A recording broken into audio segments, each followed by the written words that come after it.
Hello and welcome to the newspaper review here on TAV TV, of course, where we get to discuss with people on the street, with members of the street, get to see our reactions as regard headlines making rounds on the papers. It's a sunny day. Yes, my name is Obed Jerry, your host for today, and yes, you out there can also be a part of this show. Do have to subscribe to our channel, turn on your notification button, connect with us across all our social media platforms if you are here to do all of this, so that when we drop videos like this, you get to receive our notifications. Well, before we discuss with people on the street, let's first look into the newspapers and see what the headlines look like. Today being 3rd April, Wednesday, 2024, we could see on the Daily Sun, it says, how we rescued Navy rating, NYSC member, 7 other travelers kidnapped in Delta, says JTF. Details of this story is found on page 5. Reign of terror in Benue, Plateau, Katsina, others. Sub-story under that reads, 3 dead, 5 missing as bandits abduct 18 children fetching firewood. Police rescue 28 kidnapped girls. Youths raise building. Details of this sad story is found on page 4 of the Daily Sun newspaper. You can see here it says Dangote, Otedola, Adenuga, Rabiu among Forbes world richest billionaires. Details is found on page 25. JAMB uncovers 1,665 fake A-level results. Details is found on page 6.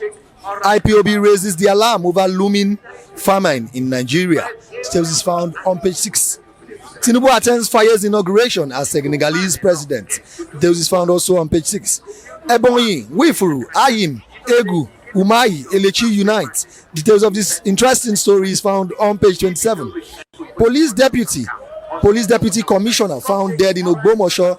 It's a very sad one. Details is found on page 5. You could see it says Obi flays use of 10 trillion naira to service unproductive debt. Sub-story under that reads, says 97.3 trillion naira debt worrisome, dangerous to economy. And lastly, it says outrage trails Israel's killing of aid workers in Gaza. This is found on page 8, and that's all we're taking on the Daily Sun newspaper. And moving on, we'll be looking at the Punch newspaper. I could see it says federal government, Interpol, in talks over Binance chief's extradition. This is found on page 41. Naira sells below 1,280 naira per dollar at official markets. Parallel market. This is found on page 31. Dangote, Adenuga, Abdul Salad, Otedola makes Forbes list with $26 billion. This is found on page 40. At the main story here, you could see it says diesel price drops as Dangote sells 1,225 naira per litre. Supplies petrol May. Sub-story under that reads, dealers get 1 million litres each at 1,225 naira per litre. Price drops in oil, Lagos, Ogun. Details is found on page 2. Senegal president sworn in, advocates Africa's unity, security. Details is found on page 41. Fake degrees, federal government awaits probe report, threatens corporate arrest. Details is found on page 14. Government promises justice as stepson allegedly kills Anambra widow. A very sad one. Details is found on page 5. Edo APC settles post-primary crisis, receives PDP defectors. Details is found on page 41.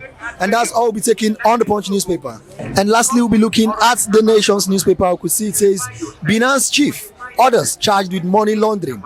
Details is found on page 4. US mayor OK's CBN forex policies, economic plan. Details is found on page 2. Southeast APC stakeholders unite for Tinubu. Details is found on page 27. Dangote, Adenuga, Rabiu, Otedola on Forbes rich list. Details is found on page 4. At the main story, it says power, TCN, NERC battling to mitigate lingering outage. Details of this story is found on page 5. And lastly, it says my relationship with orderly strained, says Wike. Sub-story under that reads, FCT minister attacks Sekibo, Secondos, Omehia, Opara, others for backing Fubara, says they are expired politician. This is found on page 2, and that's all we'll be taking for the dailies for today. Now let's get to see the reactions of people on the street. Let's get to hear what they have to say as regard these headlines. Stay tuned. All right, good day. Good day, sir. Welcome. I would like your thoughts on the Daily Sun that says Tinubu attends Faye's inauguration as Senegalese president. We could see that he was inaugurated, and he's a very young and vibrant man. Now, I want to ask you, is it possible for Nigeria to have such a young president also? It's possible because, like, let's take for instance, France has the most youngest president right now, and France is doing well. because the money realized from most of Nigeria's productivity and production sectors, all of them they are going to France, because France is the most civilized country in the world. And Nigeria now is fast developing. But Nigeria needs a good president, a good young vibrant president that can handle the capacity of Nigeria. You understand? But the problem with Nigeria is just that Nigeria has this old mentality. The mentality that the military is the people holding this country. And the majority are not including the youth. Yes, they are not including the youth, and the youth need empowerment in all sectors of the country. Just like they need to empower the youth. They need empowerment so that they can elevate poverty and to reduce the rate of suffering. But people are suffering. The rate of suffering in Nigeria is alarming. Now, seeing how Nigeria is, seeing how everything is in the country now, do you think the youth are willing to participate? During elections, the youths hardly come out to vote. Not to talk of even contesting. Why is it like that? It's because that the youth are not interested in voting because the country they are not supporting the youth. There's no governmental support for the youth, and the youth need to be supported. They need to be put into different sectors. They need to be employed into different sectors of Nigeria so that they can show off their skill, their productivity. They can show off their mental capacity, their intelligence, so that the country can be moving forward. So that the growth of the country can be sped up. Okay. Now we could see the former president was saying we have lazy Nigerian youths. Do you think Nigerian youths are lazy? Nigerian youths are not really lazy. The former president Muhammad Buhari, he said Nigerian youths are lazy. That Nigerian youths they have nothing doing. That they have nothing doing. Nothing. They have no value to the country. But it's not a fact. It's not a true fact. Nigerian youths are not really lazy. Just that the government are not supporting the Nigerian youth. There's no empowerment for the Nigerian youth. I don't think the government is supporting the youth. They are empowering the youth.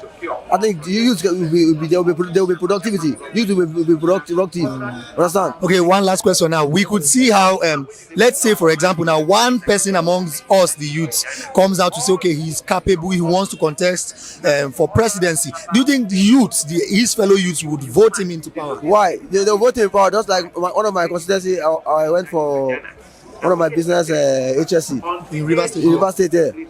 When I went for my training, they are saying that they should vote one of the council of Amele, that they should vote Chidi Amele, they should vote him into power. One of the constituencies in River State, and people have many youth they voted for him. So if anyone comes now to any youth now comes now to contest for election, the youth will come out and vote for him. Right. And they should be what I'm suggesting that they should support the women too, because I remember when they should put the women into politics, into power, because the women should be into leadership, because the women they need to come into leadership, because in some countries like Sierra Leone, all the women are the ones ruling those countries. Understand? They should put women into leadership. One of the women, they gave the woman only one vote, one single vote, and that's not supposed to be so. All right, thank you very much. Okay, thank you, I appreciate it. All right, good day. Good day, man. Welcome. I would like your thoughts on the Punch that says fake degrees. Federal government awaits probe report, threatens corporate arrest. You could see that JAMB just discovered 1,665 fake A-level results for direct entry. Now, they just discovered. You see that this fraudulent act hits all angles of the country. Obviously. Now, funny enough, this is like the educational sector. This is like the bedrock of what is. And it's not even, they didn't focus on all results. They focus on only A-level results. Let's say the HND results and all other results using to get direct entry into the university. Imagine if they look into the O-level results also. Now, everybody knows, in quote, I stand to be corrected, everybody knows that if it comes to O-level results, there is more manipulation to it, because just like we always hear success centers for O-level results, like from this particular center, you're sure of getting all your grades you want. Now, having to discover this A-level fake results, now, my question is, is it now that they want to? Knew that it happened. Now this thing has been here long before now. So I don't know. Are they just waking up to the reality that okay, these things are happening now? Is it new? This is not new to us. Having fake results, even fake certificates. That's why over time I give kudos to NYC as a body because we have not heard of using fake results to actually serve, even using fake certificates. But for this particular JAM, we know that JAM results on its own, not taking it to the A level now. Let's start from the grassroots. This thing has been here over time. So this discovery is not new. This is not a shocking. This is not a shocker to Nigerians. Maybe they are like trying to show working now, starting from the top. We should start from the bottom, the O-level results. All of 80% of O-level results in Nigeria are fake. They are fake. Like most of them cannot prove it. And now that they have found out this thing, what do you suggest should be done to the corporates? What should be done? Because they should do. What do you think should be done to these people? What kind of punishment? Because they are supposed to serve punishment. You cannot expect to be treated the same way somebody that strived to earn a worthy original A-level result for you to be treated that same way. In as much as they have woken up to the reality that okay, these fake things are here. In as much as they have actually held some persons down. Okay, now everyone is focusing on the perpetrators of this act, how they should be punished, how it is wrong for them carrying out such acts. How about these persons, these schools facilitating this thing, these schools issuing these fake results? At this point, Nigerians, we are good at making excuses that there is hunger on the land, there is starvation, they need money to feed. But let's judge things. In as much as we're actually going through this stress, let's judge things with our conscience. Let's work with our conscience. I cannot be suffering one person and be letting the other person go. Now, I am taking it from the point of me being a lecturer, because these things that I'm not trying to point fingers now, but these are persons in position where when it comes to educational things, we have these profs that are actually, I am a prof. They take for instance, I have students under me, and I also have another person that wants something that another student is actually struggling for 5, 6, 7 years. Let's judge with our conscience. In as much as we actually need this money, everybody's feeling the heat in this country. So let's stop making excuses that there is hunger in the land. Everybody is hungry. But I bet you for God has so made it possible that you can't possibly go through a day without drinking water. So let's work with our conscience. In as much as we